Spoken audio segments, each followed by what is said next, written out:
Karnayn from the UK. This is Tom on drums, I'm Valentine the vocalist, this is Bruce on guitar and bass, and this is Phil on guitar and bass as well.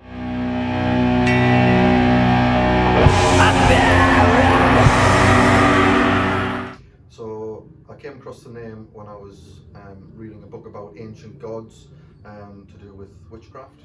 So the word Karnayn means horned one, and also kind of during the reading I discovered that Alexander the Great used to be called Karnayn. He used to have a crown with horns on, so that's where the name came from. And the guys liked it when we were thinking about a name, so yeah, that's how it came to be.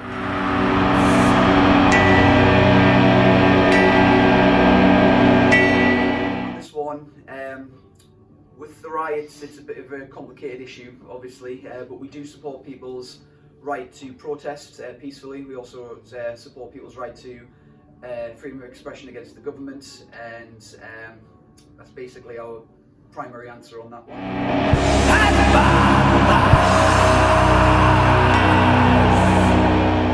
Lithopedion comes from a lyrical aspect that I found. So Lithopedion itself is derived from the Greek of stone baby. So what a Lithopedion is it's a calcified miscarriage, essentially, where the fetus itself doesn't form, and it forms in the abdominal area instead of in the womb. And to ensure that the mother doesn't die, the body calcifies the fetus and protects the mother by doing so. And there's not many that have been recorded, but the first one ever found dates back to the 10th century. And I just thought that was a really cool concept and a really cool historical notion. So I kind of put that by the guys, and we decided on that for the album, well, the EP name, and that was basically the story behind that.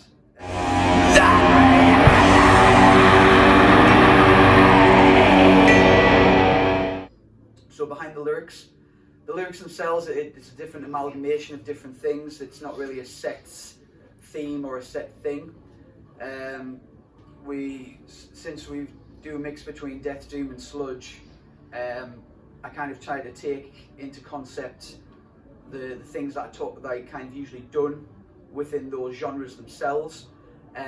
So we've got things like Goddess, which is the first track on the EP, which is kind of the idea of more of a mystical kind of thing, like the idea of if somebody was having religious experiences through pain. So that's kind of an idea. Then we have stuff like Hex, which is very much like a H.P. Lovecraft Bloodborne-esque type of song with themes about cosmic horror. And we have like historical aspects to the lyrics as well, like in our track Holodomor, which is about the Soviet famine in the Ukraine. So it just kind of has the tendency to vary. There's not one solid thing that we do, as we haven't done an album.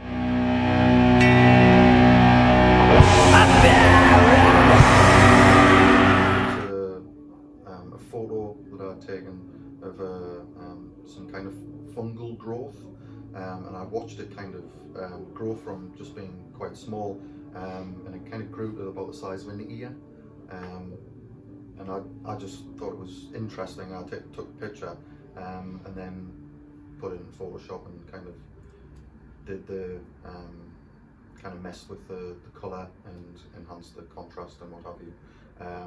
And then the image on the back of like all the twigs kind of came from when I designed the logo, because I used twigs to kind of to create each of the letters, like tied them together. You probably see that in the logo. And really it was the leftover twigs that I had that I thought looked quite cool, and I took a photo of it, and again kind of in Photoshop, like enhancing the contrast and that.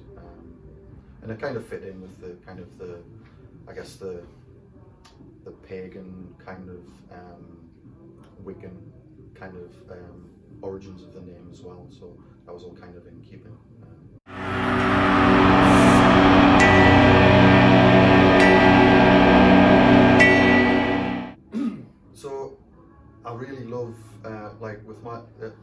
I really love like a couple of guitar tones from different bands. So really love the kind of chainsaw of Entombed, like the HM2 sound, but really love like Sun's Model T sound from those old amps. So I kind of essentially kind of blended those two tones together to get kind of the tone that I have. So when I'm kind of writing riffs, it's not that I intentionally kind of think I'm going to write sludgy, doomy stuff. It's just kind of what comes out, so it's just really natural, really. I guess I'm just doomy.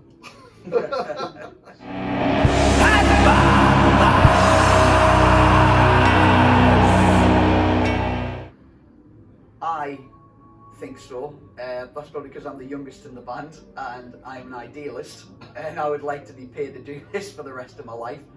However, that's just my opinion on that. It would be nice to be paid to do it for the rest of your life, but as one of the older members of the band, I think over the years, who's brought up in the DIY ethos of just getting on with it and doing it yourself, and, you know, photocopying flyers, posters all over the place, and we've actually recorded the EP ourselves, everything, all the drums. I mean, Bruce has even mastered it and mixed it.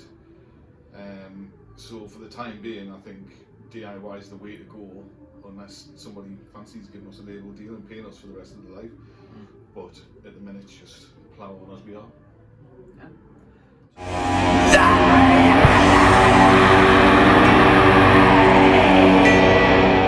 We played live yet due to the coronavirus, and we're a new band as well.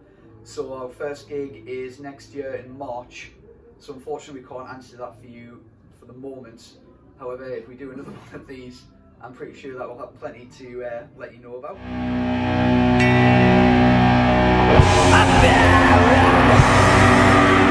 I have to say, Lamb of God's new album. I've always been a fan, but this just blows all the other albums out of the water. The new drummer, Art Cruz, is nailing it. So, yeah, defo for me, Lamb of God. For me, I'm not too sure on recent ones of this year, but I do have a few from last year, which will you'll probably be quite surprised, but it'll probably be from Unleash the Archers, Apex. I think that album's absolutely great from start to finish, and I would probably say from the band Kubla Khan, TX, their album Nomad is just absolutely insanely good too. So those would be probably mine. Bruce? Well, I'm a kind of lifelong Celtic Frost fan, so just love, well, not everything that Celtic Frost has done. The Coldplay album, not that we mentioned, but yeah, big Tom G fan. So the Requiem that Triptychon have just done. So the first part was way back in 86, 87. Then the second part was in 2005 of Monotheist, and then they've just done the final piece, which is the middle piece. They did it at the Roadburn Festival. Just absolutely fantastic piece of music. Check it out.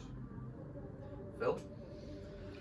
Personally, I like that many different styles of music. I mean, these guys know the amount of music that I buy is just absolutely ridiculous. So to pinpoint an actual one album, I couldn't. But some things that have come through in the pipeline, which I'm really excited about, is that I've just read that Sumac's releasing a new album very shortly, so I'm eager to get my hands on that. And also, I've just pre-ordered the new Stephen O'Malley collaboration, and I had a quick listen to that, and that's sounded really, really good.